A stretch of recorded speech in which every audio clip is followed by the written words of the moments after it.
For the phone line, Bezrat Hashem, for the phone line, Orosh Mashiach, the light of the Mashiach, 033-08-1718. We are now going to begin reading stories from the book Kibalti al Atzmi, I took upon myself, dealing with the subject of the Peah Nochrit. This series of stories are actually true stories of women who took upon themselves commitments and modesty, and saw big miracles and salvations in their lives. The introductory lesson number 1. The subject of the Peah Nochri has been discussed a lot amongst the great poskim, the Rabbanim, specifically in the last generation, and it is not necessary to go into all those discussions. The purpose of this book is not a halachic work, rather because I do not want to enter into a halachic dispute on this matter. Whoever would like to learn more about the subject, there is much information out there and booklets that they can study the depth of the matter regarding the Peah Nochrit and its halachic, the wig and its halachic ramifications.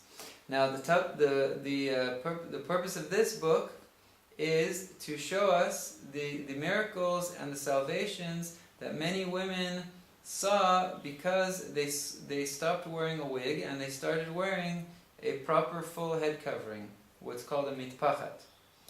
There was a tzaddik, Rav Moshe Aryeh Freind of blessed memory, that it was known that he gave many blessings that allowed people to have miracles in their lives, and he would always say, I do not have the strength to promise a salvation, a great salvation, except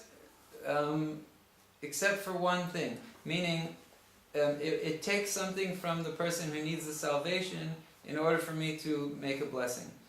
That even from great illnesses, machalot, like all kind of different illnesses, God forbid, or women that can't have children, etc., I can even make a promise. And the thing that allows me to do that is a woman who changes her wig and starts wearing a mitpachat. For a woman like this, I can make a promise. And the reason is because of the great severity of the matter and the great exaltedness of doing such a thing in heaven. It allows me to promise salvations. And our rabbis of blessed memory tell us in Masechet Yoma, in the Gemara, there was a woman, Kimchit, and she merited to have 7 sons who all became Kohanim Gedolim. So she was asked, what merited her to have such children? And she answered that never did the walls of her house see the hairs of her head. So she covered her hair modestly even in the house. Learn from this the great merit of covering one's hair properly. So much so that she merited all 7 sons to be Kohanim Gedolim, high priests, Kohanim Gedolim. Achshav, when did this whole minhag, the custom of the Peah Nochri, come to be? About 200 years ago, and before, all Jewish women went with proper hair coverings only. But about 200 years ago, in Russia, there was a decree put on the women that it was forbidden to cover their hair.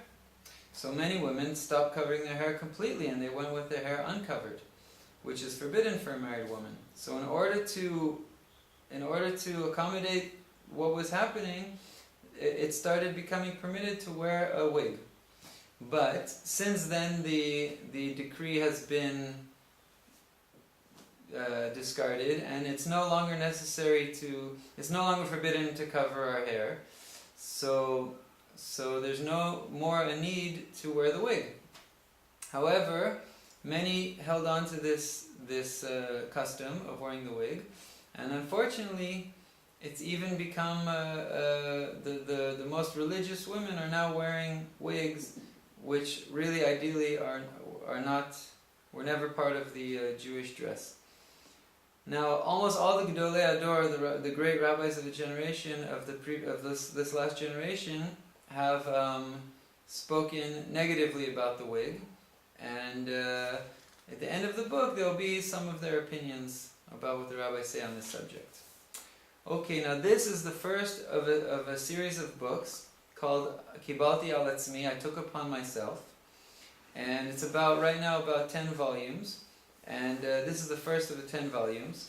The first few volumes are dealing with women who took on to stop wearing a wig and to cover their hair with a proper head covering, and the miracles and the salvations that they experienced because of it. And other volumes will deal with other things in modesty, like wearing dark, thick tights, wider and longer clothing, etc., and even taking on the keeping of the Shabbat. These are all true stories of women that took upon themselves these commitments, and they saw big miracles in their lives.